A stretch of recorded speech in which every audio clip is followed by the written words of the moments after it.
Hi, this is Mike Moo from HIPAA Watchdog again.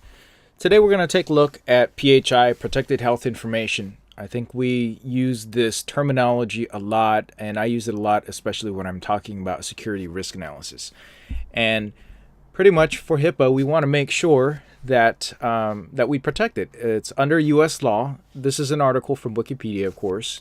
Any information related to an individual's health status, provision of health care, or payment for health care that is created or collected by a covered entity or business associate that can be linked to a specific individual. So it's interpreted really broadly and basically includes any part of a patient's medical record or payment history. And it's all about these individual identifiers that can identify a patient. So we have these basic things such as the names of individuals, right? This stuff cannot be leaked out. So when we're talking about a data breach, we're talking about information that we can find on this list of 18 identifiers that was provided under guidance by the Health and Human Services, or I'll just call them the feds, that we have to make sure that we protect and does not get leaked out. So number one's pretty straightforward, names, right? This might also include nicknames if this is what someone's known as. If you put it this way, let's just say Puff Daddy. We all know who Puff Daddy is, right? Or at least those that listen to his music. That is an individual identifier, even though it's his nickname and not his real name. I believe it was Sean Combs. Anyways, so names, nicknames, anything like that can identify the person. All geographic identifiers smaller than a state. So it's okay to know that this person is in a certain state, but having zip codes is not okay. So because this information is actually useful in doing reporting and statistics and analysis for health and all that stuff, we actually have these certain rules about zip codes that you can put in. So you can't put in the whole 5 digits, of course. Just the initial 3 digits of a zip code is okay, except for certain restricted zip codes. And that's provided on the Health and Human Services.gov site. If you just go on there and look for de-identification of PHI, you can see what those 17 are. So I'm just going to look off a list here.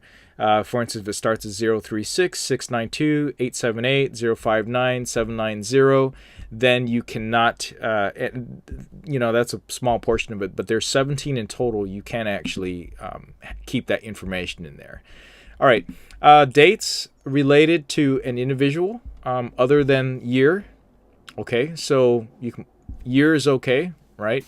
Birth dates, for instance, is a really popular one. So knowing someone was born January 1st and having that information in there is not okay. But if you can say this person was born in the year 2000, that's de-identified, and that's not then protected under the HIPAA. All right. Phone numbers, pretty standard stuff, right? Each of us usually has a cell phone or a phone number, and that is easily identified and can be linked to a particular individual. Fax numbers, same thing. Email addresses, of course, are typically completely unique as well. So email addresses is also protected health information. Social security numbers, straightforward. Medical record numbers, of course, is pretty straightforward. Health insurance beneficiary numbers, yes. Account numbers, pretty straightforward as well. Certificates and license numbers, that as well. Vehicle ID numbers and serial numbers, including license plate numbers, right? That's also easy to identify an individual with. We all have, if we own a car, right? The car is registered with the DMV, and DMV records would have your name and information and number, right? Device identifiers and serial numbers. Okay, this is this is a little bit tricky here. We're talking about unique devices. So let's say, for instance, I'm going to put these together right here: 13, 14, and 15. Device identifiers and serial numbers. I own an iPhone, right? The iPhone has its own unique device identifier and its own unique serial number. Only I have that serial number, and only I have that device identifier. Apple knows this information. You can probably glean information from that. And that's one of the most personal devices that a person can own, right? Their own personal smartphone. Same thing with a web uniform resource locator. That's basically a URL. It's a website, right? I have my own personal website. It's easy to identify if that information gets put on a medical record and just has that URL on there. That links directly to me. All right, enough said. Internet Protocol IP address numbers. We also have our own unique IP addresses.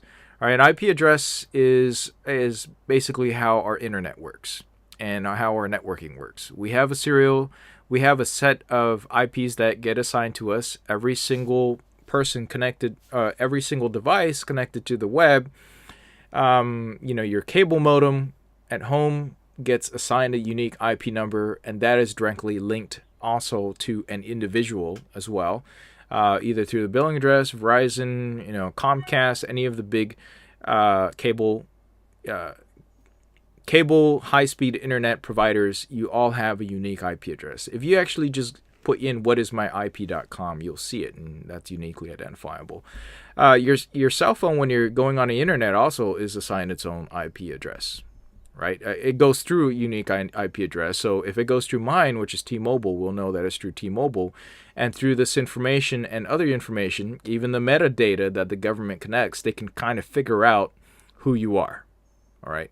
That's not too terribly hard to figure out for a hacker or someone who knows something about computers.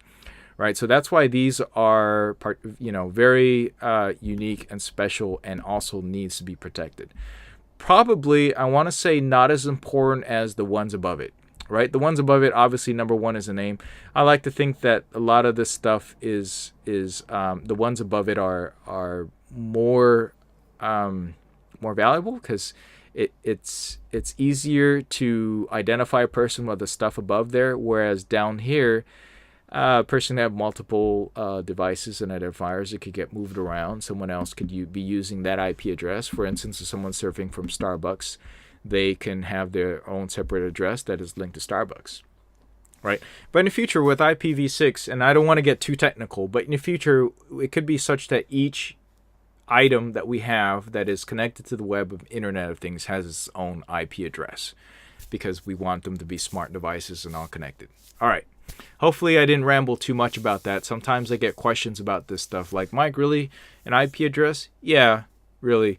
Someone, for people connecting onto, for instance, the website to check out your PHI and logging in over and over again, that could be linked to what they're looking at, and then you can see exactly what they're doing, and that could possibly be linked to that IP address and then that person, that device and that person. Okay, biometric identifiers.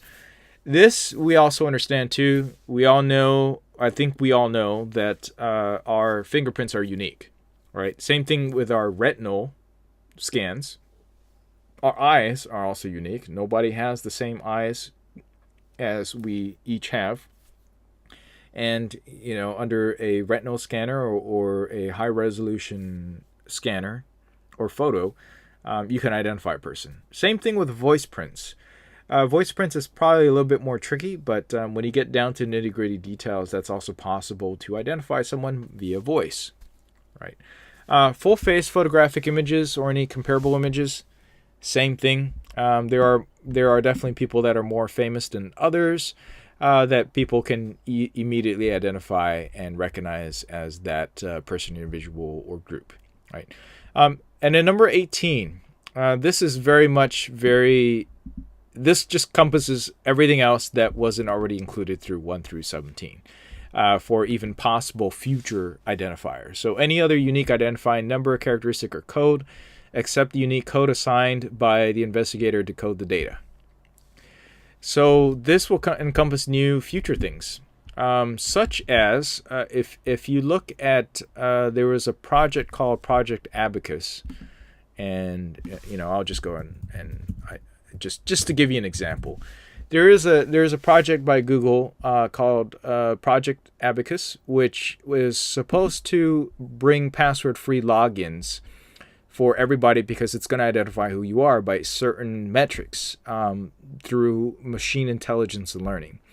So one of the metrics that they have is how you type and do certain things on your phone or on your computer.